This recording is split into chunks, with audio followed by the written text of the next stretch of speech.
नमस्कार विद्यार्थियों, हिंदी साहित्य के द्वितीय पेपर में आप सभी का हार्दिक स्वागत। हम आज के इस व्याख्यान में हिंदी भाषा की विकास यात्रा के बारे में विस्तार से चर्चा करेंगे। साथ ही हम यह भी देखेंगे कि किस प्रकार जिस हिंदी को आज हम बोल रहे हैं उसने कितने उतार चढ़ाव पार किए। हिंदी के विकास विस्तार को सुविधा की दृष्टि से समझने के लिए सुविधा की दृष्टि से 3 भागों में बांटा गया: आदिकाल, मध्यकाल और आधुनिक काल। आदिकाल का समय विद्वानों ने 1000 ईसा से 1500 ईसा तक दिया है। मध्यकाल का समय 1500 से 1800 ईसा तक है और आधुनिक काल 1800 ईसा से बाद तक, यानी अभी तक। आइए हम आदिकाल या प्रारंभिक काल उस पर संक्षेप में चर्चा करते हैं।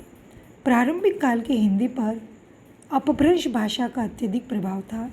यह युग राजनीतिक दृष्टि से उथल पुथल तथा अशांति का युग था। हिंदी की विभिन्न बोलियां तथा उपभाषाएं स्वतंत्र विकास एवं विस्तार करने की ओर अग्रसर थी, परंतु परिस्थितियों के कारण विस्तार की गति मंद थी। हिंदी की प्रवृत्ति तद्भव शब्दों को ग्रहण करने की अधिक थी। फिर भी देशी और विदेशी जैसे अरबी, फारसी, तुर्की का समावेश हो रहा था। इस काल की भाषा में मुख्य रूप से डिंगल, ब्रज, अवधी, खड़ी बोली, मैथिली, पंजाबी, दक्षिणी बोलियों का सम्मिश्रण मिलता है। अपभ्रंश की तरह इस काल में संयुक्त स्वरों का अभाव था। गोरखनाथ, चंद्रबरदाई, नरपति नाल्ह, विद्यापति, अमीर खुसरो, ख्वाजा बंदा नेवाज आदि कवि इस काल के हिंदी कवियों में मुख्य थे। यह समय प्रारंभ से 1500 ईसा तक माना जाता है। मध्यकाल 1500 ईसा से 1800 ईसा तक का काल मध्यकाल माना जाता है। मध्यकाल तक आते आते हिंदी का रूप काफ़ी विस्तार पा चुका था, वह काफ़ी स्पष्ट हो चुका था। 16वीं शती के प्रारंभ में राजनीतिक परिस्थितियों में परिवर्तन हुआ। सन 1526 ईसा में देश के शासन की बागडोर मुगल शासकों के हाथ में आ गई। देश में राजनीतिक अशांति के युग की समाप्ति हुई। इसलिए इस काल में हिंदी में साहित्यिक विकास की दशा उत्पन्न हुई। हिंदी का स्वरूप स्पष्ट हो गया तथा उसकी प्रमुख बोलियां विकसित हो गईं। इस काल में ब्रज और अवधी का अच्छा प्रचार और विस्तार हो रहा था। हिंदी में क, ख, ग, ज, फ आदि विदेशी ध्वनियाँ सम्मिलित हो गई। अरबी फारसी के बहुत से शब्द हिंदी में मिल गए। हिंदी अपभ्रंश के बजाय संस्कृत से अधिक प्रभाव ग्रहण कर रही थी। उस समय के कवियों में कबीर, सूर, तुलसी, जायसी, केशव, भूषण, घनानंद आदि प्रमुख कवि हैं। इस काल में खड़ी बोली के मिश्रित रूप का भी साहित्यिक में प्रयोग होता रहा। महाराष्ट्र के कवि नामदेव की कविता में खड़ी बोली का प्रारंभिक रूप देखने को मिलता है। खड़ी बोली के प्रचार प्रसार में मुसलमान कवियों का विशेष हाथ रहा है। हिंदुओं में से गंग भाट ने चंद छंद वर्णन की महिमा कृति खड़ी बोली में लिखी थी। आधुनिक काल स्वतंत्रता आंदोलन से पूर्व की हिंदी। इस काल में आकर हिंदी पूर्णतया विकसित हो गई थी। इस काल में अवधी भाषा के समान ब्रज भाषा भी लोक भाषा से काफ़ी दूर हट चुकी थी। 18वीं शती के अंत में देश की राजनीतिक स्थिति में परिवर्तन हुआ। 19वीं शती में अंग्रेज़ों ने हिंदी प्रदेश पर आधिपत्य जमा लिया था। अंग्रेज़ों ने हिंदी का प्रयोग प्रारंभ कर दिया।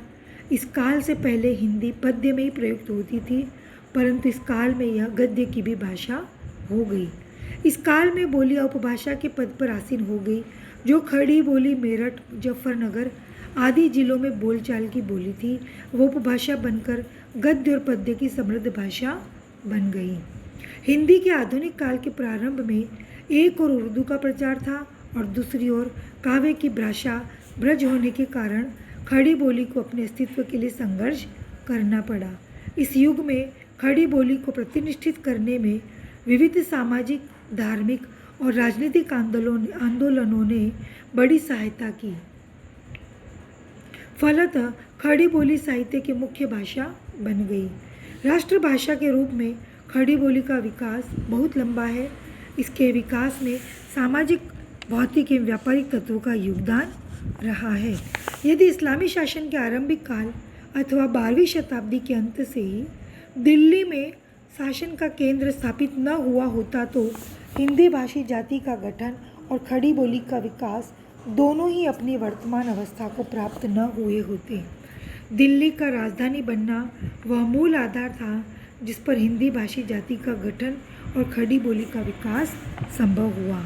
अंतर प्रांतीय भाषा के रूप में हिंदुस्तानी दिल्ली दरबार से संपर्क बाजार से उद्भूत होकर मुगल साम्राज्य के सेना नायकों द्वारा भारतवर्ष में चारों ओर फैलाई गई। खड़ी बोली का प्रारंभिक काल नाथों सिद्धों, वीर काव्यों के रचयिता तथा भाटों का समय था। यह समय अपभ्रंश काल का अंतिम चरण था।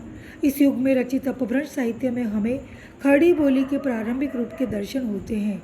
आचार्य हजारी प्रसाद द्विवेदी ने लिखा है, 10वीं से 14वीं शताब्दी का काल जिसे हिंदी का आदिकाल कहते हैं, भाषा की दृष्टि से अपभ्रंश का ही बढ़ाव है।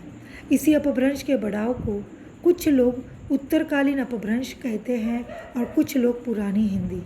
12वीं शताब्दी तक निश्चित रूप से अपभ्रंश भाषा ही पुरानी हिंदी के रूप में चलती थी, यद्यपि उसमें नए तत्सम शब्दों का आगमन शुरू हो गया था।